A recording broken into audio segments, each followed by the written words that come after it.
Today, we're going to be previewing the 2020 IndyCar Championship. This is Triple Crown Racing. Let's get into it.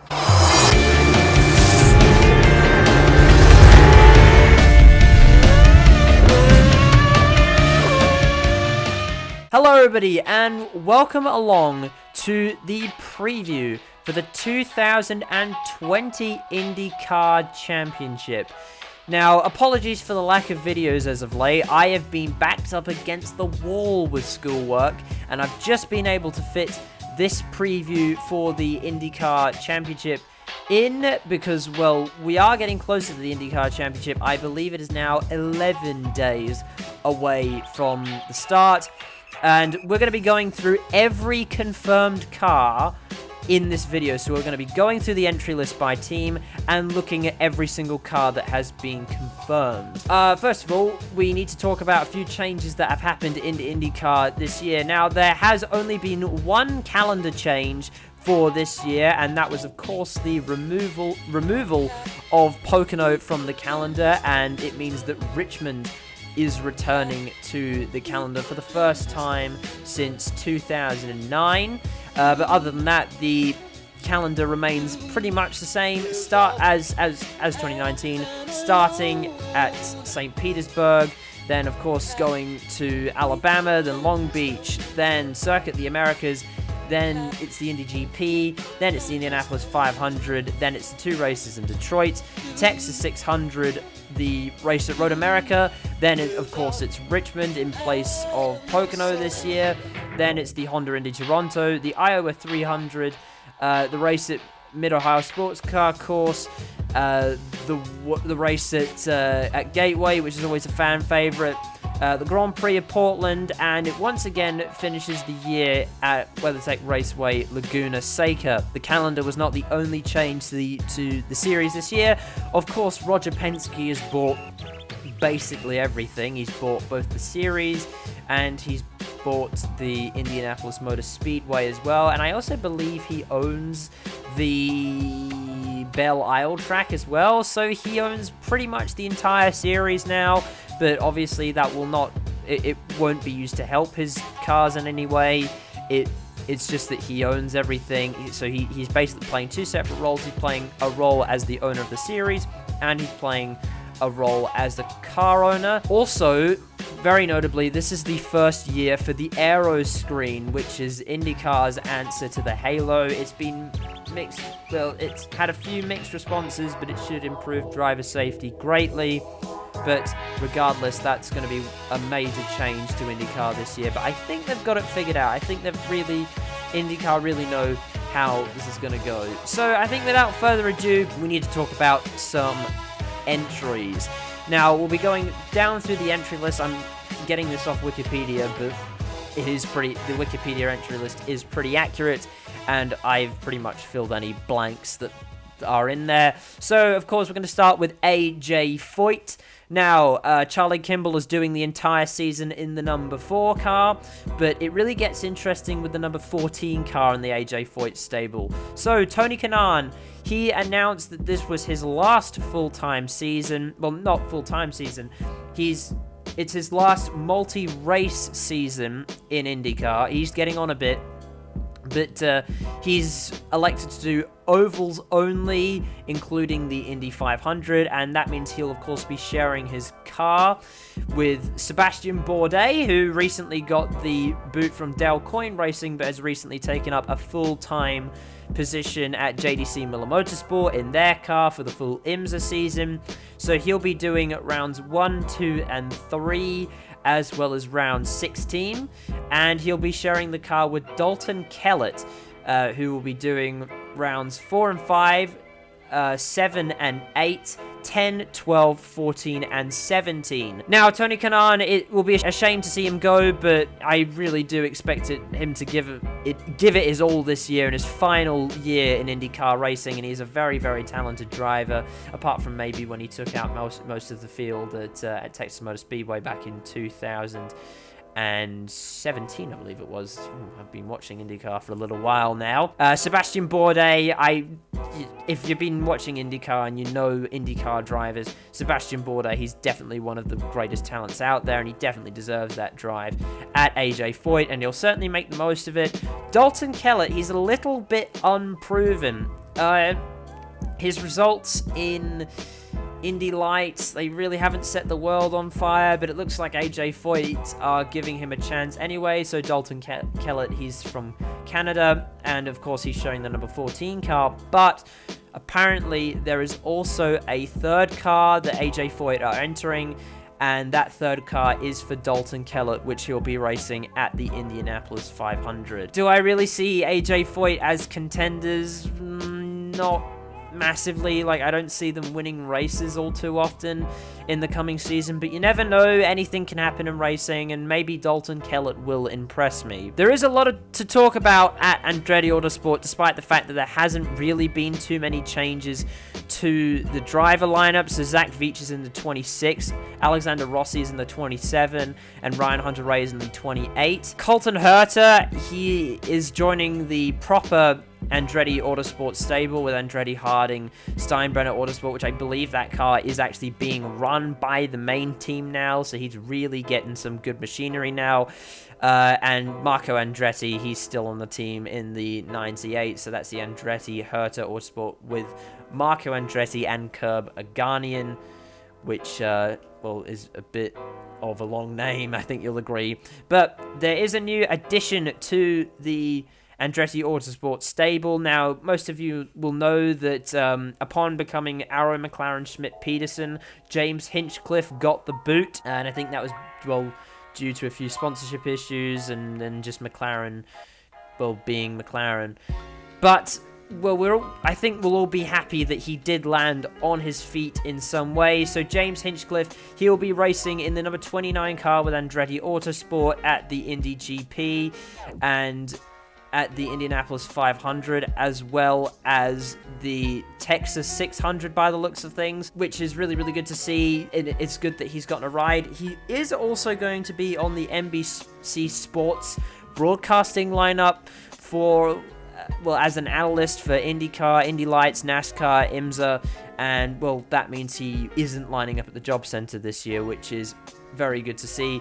And James Hinchcliffe, while it's only a part-time Andretti seat, it is a competitive seat, so maybe in the Indianapolis 500 and, well, the 3 races that he is doing, we could see him maybe put on a show, and that would be good to see, and we'll see if he can beat his former employers, which I think he'd rather like. Now, speaking of his former employers, we do need to talk about Arrow McLaren Schmidt Peterson. McLaren took a bit of a risk this year. Well, there's a lot of changes happening at Arrow McLaren Schmidt Peterson. Obviously, well, they have become Arrow McLaren Schmidt Peterson, having previously been Schmidt Peterson Motorsport. They have switched to Chevrolet engines for this year because, well, McLaren doesn't particularly get on that well with Honda. And they've brought in a rookie and somebody who doesn't have that much experience in IndyCar to drive their car this year. However, they are 2 very talented drivers in Patricio O'Ward in the number 5 car and Oliver Askew in the number 7. Now, Patricio O'Ward, he's done well in IndyCar, and I think he became part of the Red Bull Junior program until he went to Japan and didn't do very well in Japan, so Red Bull didn't really want him anymore, but he's landed a seat with McLaren and IndyCar. But again, he isn't the most experienced of drivers, so that's a bit of a risk. And Oliver Askew, while he has really proven himself in Indy Lights, again, that is another risk for a new team, having brought in a complete rookie. Now, here's the one that's really been a talking point as of late. Despite having left McLaren as an ambassador, which confused a lot of us because, oh man, there's so much to talk about. Well, I think at this point you'll already know who I'm talking about. In the number 66 car, Fernando Alonso will be driving at the Indianapolis 500 as McLaren Schmidt Peterson will be bringing in a third car for the 500, and we've known this for a while. Now, what the situation was is Fernando Alonso, he left McLaren as an ambassador in a bid to get a drive with Andretti Autosport for the 500. That didn't work out because Honda Japan shut it down, and then shortly afterwards, Ed Carpenter also said no to Fernando Alonso, so he was left without a drive. So what I'm assuming is he went back to McLaren with puppy eyes and begged for his old job back.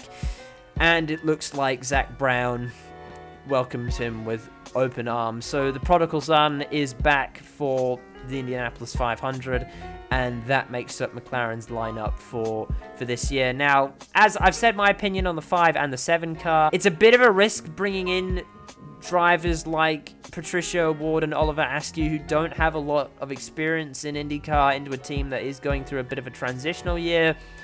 And, well, I think Fernando Alonso has been a given for a while, because I think we all knew that car was for him, and I think it was only him throwing a spanner in the works trying to get a seat at Andretti. But whatever the case, those are McLaren's cars for this year. Moving on to Carlin. Now, in the number 59 car, Max Chilton will be doing the first 8 rounds of the season before skipping the rest of the oval races and only doing the road courses, which includes rounds 10, 12, 14, and 16 and 17, because in 2019, I think it was either 2018 or 2019, Max Chilton elected to not do ovals apart from the Indianapolis 500. And he said recently that it's simply due to the fact that he doesn't enjoy ovals, because we were confused about it for a while. But Max Chilton, he's doing the first 8 rounds, including the Indianapolis 500, and only doing road courses after that, which means that Carlin obviously will have to find someone else to field the 59 car for the other oval races. Now, in the 31 car, this was announced recently. The 31 car will actually be shared by Sergio Sette Camara and Felipe Nasr. Now, Felipe Nasr, of course, he was an ex-Formula 1 driver for Sauber before he went to drive for Action Express Racing in the very successful number 31 Whelen Cadillac, and he's done very well in IMSA, and he's been looking at maybe doing some IndyCar stuff for a while now. I remember last year he did get a test with Schmidt Peterson Motorsport, and, well, Felipe Nasr, I think he'll be a good fit for IndyCar, and I think he'll be a good fit for this team. It'll be really interesting to see how he performs this year. Sergio Sette Camara. Now, if you don't know who Sergio Sette Camara is, he is fresh out of Formula 2, and he did very well in Formula 2, actually. I don't remember exactly where he finished, because I don't really watch Formula 2 that much, but he did prove himself. He's proven himself as a talented driver, and I think it'll be very interesting to see how he does this year in IndyCar. Now, we don't actually know which rounds these two drivers are doing yet. We don't even know which one of these two is doing the Indianapolis 500, but I'm sure that will be all will be revealed in due course. And that rounds off Carlin for this year. I think this is their 3rd year in IndyCar, and I'm sure they'll be looking to improve on their previous years and make their way up through the ranks. Moving on to the second of the big 3 teams, and this is, of course, Chip Ganassi Racing. In the number 8 car, well, actually, this is the first time Chip Ganassi have run more than 2 cars in 2 years now, as they have actually expanded to 3 cars again this year, and they have actually reclaimed the number 8 car, which will be filled by Marcus Ericsson, who is transferring over from Schmidt Peterson Motorsport to drive for Chip Ganassi full-time. He'll, of course, be joining Scott Dixon, who will be driving the number 9 car, who I don't think really a lot needs to be said about Scott Dixon. He is immensely talented, and I'm sure he'll do very well in that Chip Ganassi seat, and expect him to actually be challenging for the championship. And Felix Rosenqvist, who he did really, really well in his first year in IndyCar with Chip Ganassi. He is, of course, doing the full season in the number 10 car. Expect Chip Ganassi with all 3 of these cars to be in the mix. Marcus Ericsson, he got his first podium last year, and, well, I would expect with the machinery that he has been given to achieve quite a few more podiums this year. So I think the pressure will be on Marcus Ericsson a little bit. But I think he will deliver. Obviously, Marcus Ericsson, he was involved with Sauber and Caterham in Formula 1 before making the move to IndyCar, which I think has been a really, really good career move for Marcus Ericsson.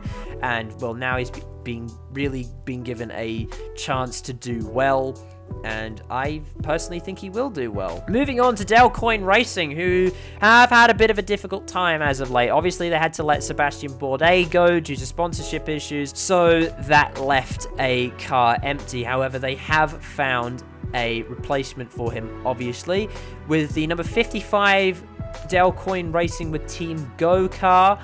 That car will be driven by Alex Palou, who he is coming out of Super Formula, and he is in good stead with Honda, so that filled the criteria for what Coyne Racing with Team Go. Well, it was first of all Coyne Racing, and he came over with Team Go. Now, Team Go, they've been involved with various categories across motorsport, and I believe they were running McLaren F1 GTRs back in the day, and well, they do have a very, very striking livery for their car in IndyCar this year, so you definitely won't miss it. Well, I think Alex Palou, he's a bit of an unknown in IndyCar. However, he's a talented driver, and he's been given decent machinery, so you might see him in the top 10 quite a lot, and well, they might be on the money with a future talent in the future in Alex Palou. Now, moving on to the other Coyne Racing car, which is Coyne Racing with Vassar Sullivan, and that is the number 18 car, which will be driven by Santino Ferrucci. Now, Santino Ferrucci, he's been labeled as a bit of a villain in the past. Obviously, in Formula 2, he had a few issues there. Well, I think he was actually banned from Formula 2, and he was dropped from the Haas Junior team, I believe he was driving for at the time. But Santino Ferrucci, he's still with Coyne Racing, and despite the fact that he may not be every fan's favorite driver, he proved himself last year to be really, really, really quick. And I think he will continue to find his feet this year, and you'll continue to see him get even better results this year. And I think Santino Ferrucci, while he's not everybody's favorite driver, expect him to do well. And that's Coyne Racing for this year in IndyCar. Moving on to DragonSpeed. Now, DragonSpeed, they are returning to the field with one car this year, as they have done the past few years with the 81 car. Ben Hanley, he'll be doing the first round in St. Pete, but other than that, it's a bit of an unknown. DragonSpeed are entered into rounds 1, 3, 6, 9, 14, and 17. However, Ben Hanley is only confirmed for the first round, which has of course sparked some rumors over who will be driving for them. The most likely driver that will probably be driving for DragonSpeed this year is James Allen from Australia, who will be testing for DragonSpeed in the near future, which probably presents the opportunity for a drive. Now, James Allen, he's a bit of an unknown. I haven't really heard the name too much. However, a name that we have heard of is Colin Brown. Now, Colin Brown, he's been rumored to maybe get a drive with DragonSpeed in IndyCar this year, perhaps maybe at the 500. Colin Brown, he's a hugely talented sports car driver, and he's really, really quick. However, 2020, I think he's only got a couple of endurance drives in the IMSA WeatherTech Sports Car Championship, but other than that, he really doesn't have anything lined up. So he's a driver on the market who's very, very quick, and I think he might be a good fit for DragonSpeed. By the looks of things at the moment, it will either be James Allen or Colin Brown taking the DragonSpeed seat for the rest of the season. However, there is always the possibility that Ben Hanley may do a few more rounds. Moving on to Dreyer and Reinbold Racing, Sage Karam is doing rounds 1, and well, after that he's doing rounds 5 and 6, both at the Indianapolis Motor Speedway, in the Indy GP and the Indianapolis 500, and he'll be doing round number 12 after that, so that's a part-time entry. However, Dreyer and Reinbold Racing, they have another car which is entered just for the Indianapolis 500, and the word on the street at the moment is that it will be potentially filled by J.R. Hildebrand. Now, J.R. Hildebrand, I think he's been racing for Dreyer and Reinbold 500 for the past few years, and he's a pretty good shoe. So that seems like the most likely course of action for Dreyer and Reinbold. And, well, that's really their two cars for this year. I don't think you'll see them towards the front. However, they are in the show, so you never know. Moving on to Ed Carpenter Racing. Now, the number 20 car will be shared by Ed Carpenter and Connor Daly. Now, Ed Carpenter, I believe he is just doing the oval round, so he's doing, of course, the Indianapolis 500, and he's doing a few of the other rounds as well, so he's doing round 6, 9, 11, 13, and 15, while Connor Daly will be doing the first 5 rounds of the championship, then the 2 following rounds after the Indianapolis 500, round 10, round 12, round 14, and round 16 and 17, and Connor Daly will also be racing with Ed Carpenter at the Indianapolis 500. Well, he'll be racing in his own car, but for the rest of the year, he'll be sharing the number 20 car with Ed Carpenter. And Ed Carpenter, they also do have a full-time driver in the number 21 car in Rinus VK.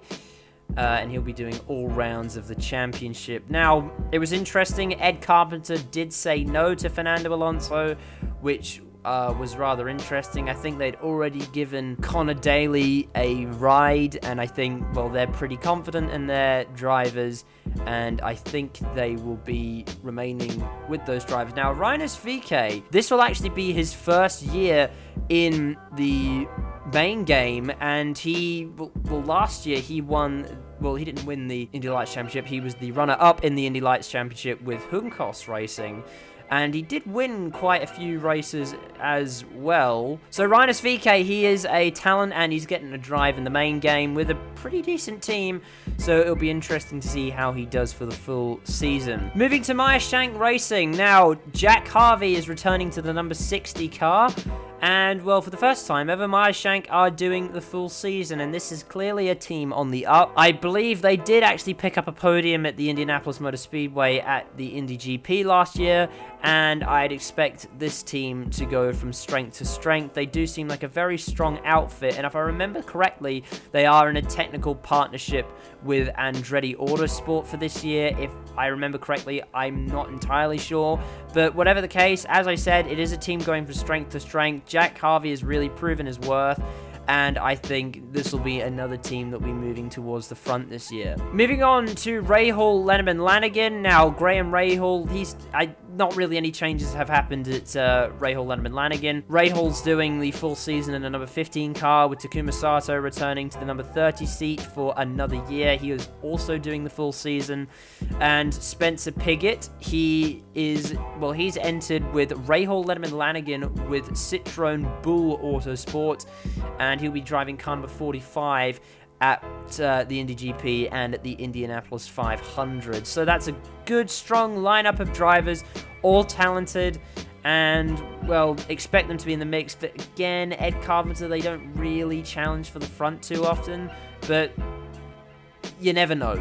It's a talented set of drivers, and they might pull out some interesting results this season. Now, moving on to our final team for the preview, and this is a big one. It's Team Penske, the third and final car in the Big Three, the third and final teammate making up the Big Three, which consists of Andretti Autosport, Chip Ganassi, and Team Penske. And oh my goodness, do they have a lineup for this year. Joseph Newgarden, he is the defending champion coming into 2020, and he'll be looking to pick up a third IndyCar title. He will be joined on the full-time lineup by 2018 Indy 500 winner Will Power and 2019 Indy 500 winner Simon Pagenaud. All three of those drivers doing the full season. Now, let's have a look at part-time drivers. Elio Castroneves, he will be returning in the number 3 car, which will be presumably sponsored by Pennzoil for the Indianapolis 500. And this is one that really got people talking. For the Indy GP, so the race before the Indianapolis 500, Scott McLaughlin will be driving car number 2 for Team Penske.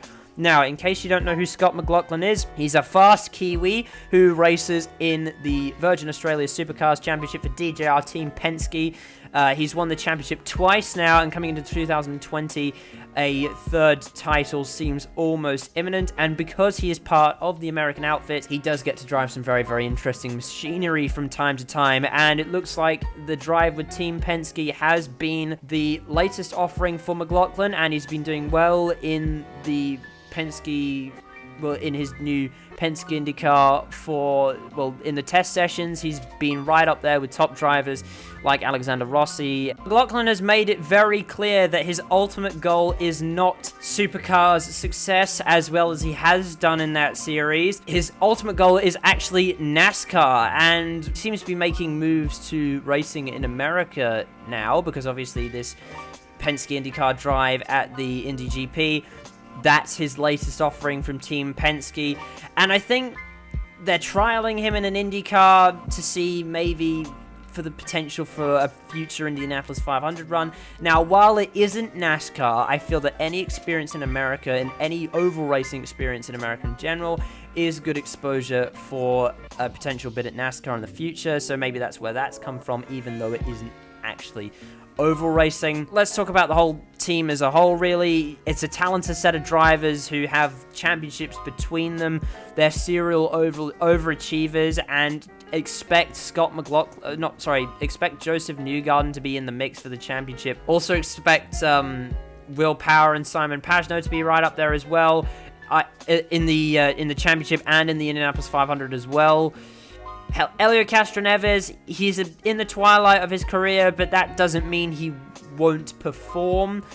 I will expect him to do well at the Indianapolis 500, as he usually does. And Scott McLaughlin, I'm really, really, really excited to see how he does at the Indy GP. And I think that's going to do it for the IndyCar preview. That is all the confirmed entries so far. Now, let's talk about who are going to be, well, maybe let's talk about some predictions. I think, obviously, that Chip Ganassi, Team Penske, and Andretti Autosport will be in contention for the championship. I think the three main players, again, will be Joseph Newgarden, Alexander Rossi, and Scott Dixon. However, maybe expect Simon Pagenaud to be in the mix for the championship as well. In terms of the Indianapolis 500, I definitely would watch out for Fernando Alonso. And in fact, in the year as a whole, I'm excited to see how McLaren, Schmidt, Peterson do. I think all eyes will be on them because of the international attention this team will be getting. Really also excited to see how James Hinchcliffe does in a part-time role, and also see how he does in a broadcasting role as well. Let's see what sort of scope he can add to the NBC team, which I think that might be interesting to see, even though it isn't really related to on-track action. Also, watch out for Alex Palou. Watch out for Santino Ferrucci. Watch out for all three of the Ganassi boys. I think I said that already. I think definitely watch out for Marcus Ericsson, because he's a talented driver who's really been given good machinery for the first time. And I think when it comes round to the Indy GP, I definitely am interested to see how Scott McLaughlin does. So there's a lot of guys to look out for. I can't wait to the start of this season. It should be awesome. The only disappointing thing is I don't think we get most of the full races in Australia on TV anymore. We only get highlights. However, we do get the Indianapolis 500 and the championship finale, and I hope that sort of deal will be continuing into 2020. And with a grid like this, it's hard not to be excited, and I think that is going to do it from me. Follow the TCR Instagram for all the latest and greatest motorsport news. Also, I'm trying to be more active on Twitter, so it's at Racing Triple for the TCR Twitter, or if you just want to follow me personally, I'm at Mackenzie Musing. We need some new blood on the Discord server, so the links in the description to the Discord server are now working correctly, so come and join and maybe talk to some like-minded people. And I think this is where we come to the end of the video. I hope you've enjoyed this preview. Apologies if the videos do dial back a little bit. I'm really, really busy with school, but I will try and get I'll do my absolute best to get at least one video out per week. And there is some interesting stuff in the pipeline, which you will see in due course. So like, subscribe, and I'll see you next time. Goodbye.